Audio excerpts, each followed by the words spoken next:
you have the Zen ability that I don't have, that I think is one of the critical superpowers of the tradition of the Dharma, that is like a permanent lack in my personality that I seek in you, which is that you have the ability to make it completely unclear to other people whether you are serious or not. and I think that the reason that's so important is that the truth is that there are no right answers and wrong answer. The truth is that reality is absurd. The universe is ridiculous, right? And so, like, the only way the Dharma can be truly conveyed, and what I mean by that is a person can say something and the other person is not inherently prohibited from understanding the truth from it, is by saying something that fundamentally makes no sense, is a joke, is essentially a joke. And the great Zen masters all have this ability to say something and like deadpan it in such a way that you don't know whether to laugh or not. And you have that ability, and what it translates into for me when I talk to you about spirituality is that, like, you just hold it lightly and you poke fun at everything. And it seems like people who can't do that, which I say I am one of, but maybe that's not true, like, just aren't able to quite get at it because we can't laugh at ourselves, or we can't something. Do you know what I'm talking about? Kind of. It's funny because I do not consider myself to be a proficient in Zen. You know, like I have not had any sort of real time on the cushion that you know would sort of help me approach it from that way, maybe. But I see what you're getting at. It reminds me of early in my adulthood. I sort of made a note of, there was a kind of person, usually a kind of guy, who would make a joke, and it was they're expecting a transaction out of it, right? Like, they are saying, literally they would deliver a joke, and if they didn't get the response, they would go, "Come on," you know, like, give me the validation, give me the, you know, what I'm seeking out of this exchange. Yeah. And I sort of made up my mind very early on that, like, the jokes that I tell are gifts. They are not. I'm not looking for any reciprocation. I am delivering unto the other person an experience, and they can do with it what they will. And it's for my own amusement as well. You know, I see. I guess if there is a power in there, it is not being sort of attached to the outcome. And you know, I like jokes because I was thinking, you know, when I pitched you on this episode, I had sort of two thoughts. One of which was that, you know, they deliver a physiological reaction. I love the fact that you can use words, and, you know, verbally or typed, or, you know, an image, and if you deliver the right message, the right symbol, or the right payload into someone's mind, it can produce a physical reaction. Like, it can loosen muscles, it can contort muscles, it can temporarily disable someone. If you get it just right, they can double over, they can be unable to breathe properly for a little while. I just love the fact that there is this power in language and in culture, that you can like do that to someone. It's very fun. And the other thing was that that it, you know, it feels there's a Zen experience in it. That, you know, everyone knows that if you explain a joke, it loses its power.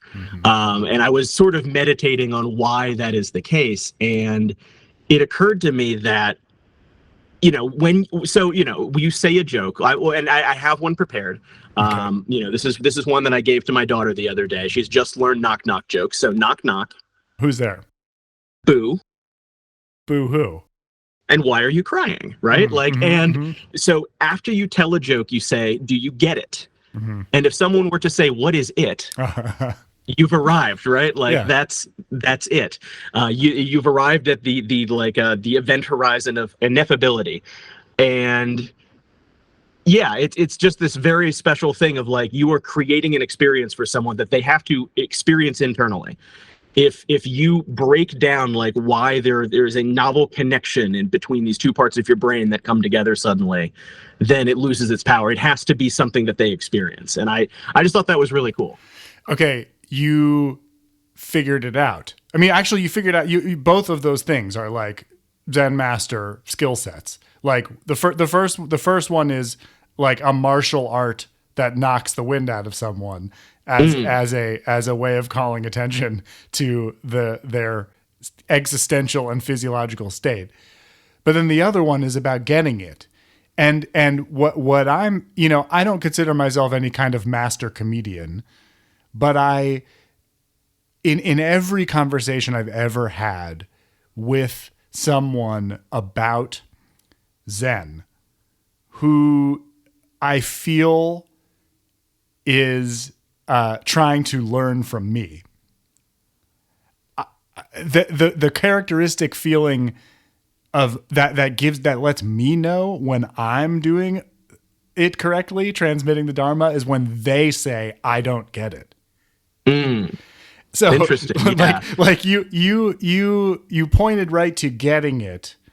And also like the question, like, the question, do you get it, reminds me of your type of guy also, of like needing the payback from somebody else. Right. Exactly. Yeah. Understand. But when like you get a joke, you don't, you crack, like you can tell from the way that the person responds that they get it. They crack up laughing.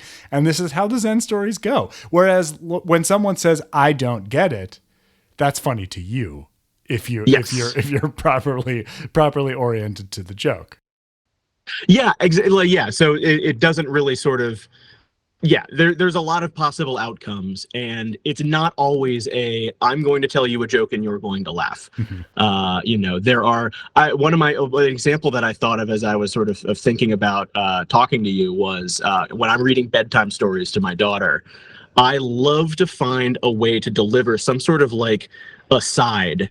My wife's in the room, she's, just hanging out while I'm reading. And there's a vocal register that you talk in that children just tune out. They're like, that's grown up stuff. Yes. And if I can find something to say that's like a double entendre, probably sexual in nature, that will go way over my kid's head. She will not even remember that I said it, but I can deliver like a targeted strike and I can get a snort out of my wife while, and then I'm right back into it. I don't wait for a response. I'm just going. That is a very joyful feeling, that it's like, I'm operating at a couple different levels here, and I'm checking in on everyone. Yeah. It's beautiful to take it to the place of teaching humor to one's children, which is something that I also have. It's very like urgent project. And the thing that you just described of pulling one over on them, pulling one off that goes over their head, like, it's still the thing that they are so attuned to, so much more than the content of the sentence, is that you think something's funny, and that or even better, like if you say something and Ima thinks it's funny, and like there's like a laugh first, get it later response that I always feel like is headed in the right direction, and that also feels like a very Zen teaching. There is, I wish that I knew what it was called, but there is a stand-up comedy special, I think from like the 1960s, where the comedian is speaking gibberish. There is no intelligible language, but he gets laughs out of the audience just through his inflection and his timing, because people know what a funny thing sounds like. Yes. And yeah, it's the exact same thing. And I think like when kids start to learn how to tell jokes, their jokes aren't funny in the traditional sense. They do not produce the expected reaction, but they're learning the form first. Like how when my kid started to learn to count, she would just say da ba ga da ba. and or maybe she would get the order wrong, but those are steps on the way to, getting the whole thing. They understand the cadence, they understand the form, and then they start to figure out the things that it's like, oh, but if you put these two things together, if you do a play on words in this way, then though that's actually funny, that's a real joke, and then they're well primed to deliver it. But it's funny that you mentioned, yeah, like teaching your kids this stuff. I enjoy my deadpan affect. I like to deliver something, yeah, like you said, where people might not be sure if I'm kidding or not if they don't know me very well, but my kid can sniff it out immediately now. She's immune to it. Mm-hmm. She asked me something this morning and I gave her the wrong answer, and I played it as straight as I could, and she was just like, "Daddy, no, you're kidding." I'm like, "Yeah, you got me. Okay." Yeah. So it's funny that it's sort of a test of how well, what our communication is, and how well we know each other. It's a lot of fun. It's so tempting to talk about music right now, but it also just reminds me of Zen as a religion in the formal sense too, because the reason, I mean, I get asked a lot, like, why I have two religions, basically, especially since like being Jewish is so clearly like more central to my life and my family and etc. Like, why keep the Zen thing around, I think, is what people are asking a lot of the time. And the answer is very related to this topic, because it's like Zen is like pure form with zero content. Like that almost sounds like a self-serious, like douchebag Zen thing to say, but it's so literally true. It's like going through the motions of having a religion that's literally about nothing. Like the teachers will say that it is good for nothing, and that is supposed to discourage people who think they're serious and make people laugh who think that who get the joke, right? And it's like I cannot stress how literally I mean this. Like, Zen is a religion where you chant Japanese transliterations of Chinese characters such that they do not make sense. Like, you cannot determine the linguistic meaning of the chant from the sounds that are chanted. If you can read Chinese, you can understand what they say, but the Japanese monks who are chanting them can't a lot of the time. So it's like not even about that. It's about making the mouth sounds and doing the motions, the prostrations and things, and just getting yourself into the shape of a religion. And I feel like that cures me a lot of the time of like really hewing very seriously to the content. And I think that what you're saying about humor and also about children and learning how to be a human being is that what's important is like the recognition in one another, like much more so than, grasping something with your mind. And that's why you can do a stand-up routine that has no words. Yeah, it's funny because I think I started to make this connection when I was reading like my old like Lin Chi, Rinzai.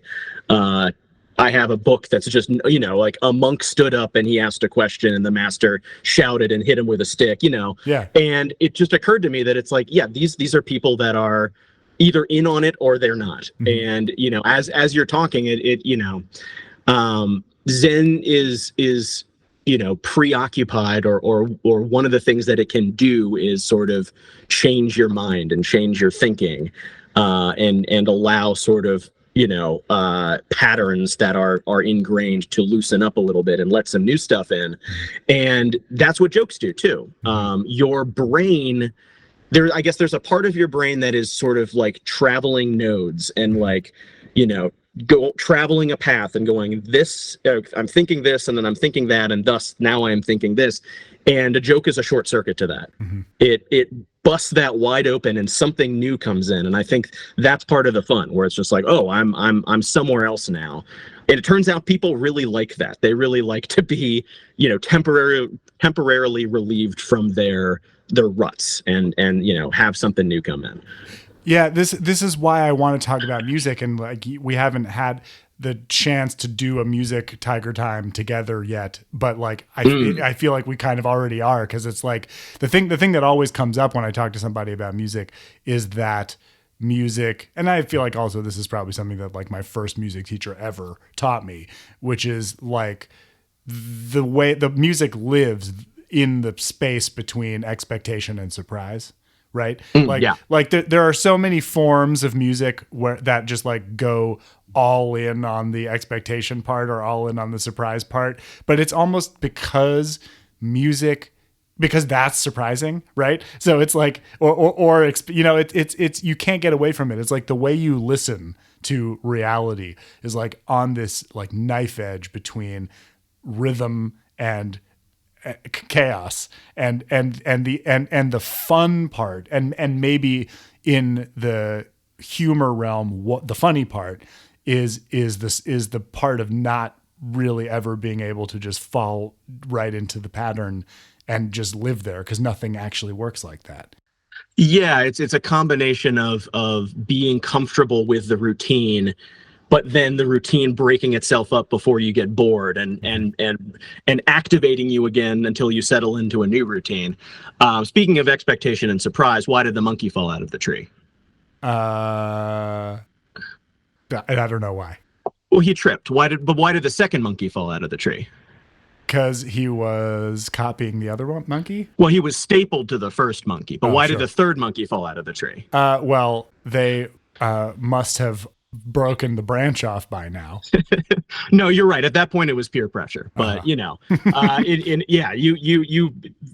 people love to be surprised, and if you can set that up, then you can have it's like stage magic, it's all of a piece, there has to be familiarity in order for there to be surprise. How does your kid surprise you? What are the things that she does that are funniest to you? Oh, that's a great question.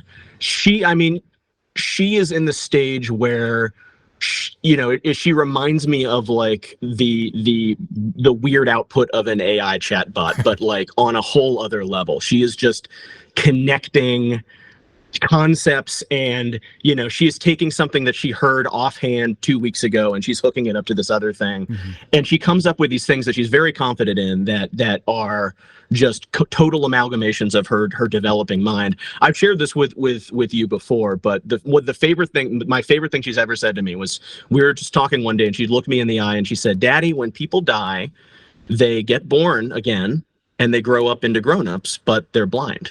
And it's like, okay, where did that come from? Why, but she's learning about these serious topics, and she's trying to make sense of it. And she's, the synthesis is so beautiful because she's lacking so much of the, I guess it's beginner mind, right? If we're bringing it back to Zen, she just, the world is so mysterious to her, and she's doing her best, and she's coming up with just some wild ways to model everything that she's experiencing, and she's doing it in a way that would never occur to someone who has had these facts sort of hammered in for decades about the way that things work. It's just a lot of fun to hear her explain her world to me, and see that grow over time. She gets more of the fundamentals, but as she's learning about more complex subjects, there's going to be, and I feel like my role in this is sort of like Calvin's dad. I feel like I have to put a little bit of chaff, a little bit of misinformation in there just to shake things up. See if I can install a payload, about some random fact that she won't get called out on until college. And then people will be like, "You really think that parrots grow from the tree?" Something like that, that just a little bit of mischief in there. I feel like that's my duty as a father. Do you think it remains true as a human being matures that the funniest possible things they can say are the things that are both absurd and hilarious and also deeply profound, like it is with a child? I mean, yeah, the older they get, the more I think they're capable of finding their own, because she doesn't understand that she's being funny. Right. And there's times where she's being silly and she's getting the proper, appreciation. But yeah, I think it's a phase you grow out of. I think, you know, that is a level of like wide-eyed wonder that is reserved for like very small children. But as she grows into it, what I hope from her, and what I'm going to work very hard to inculcate, is that she finds out what's funny to her, and she figures out how to share that with us, and it becomes a more intentional craft. And if I do my job right, then we will just be cracking each other up for the rest of our lives.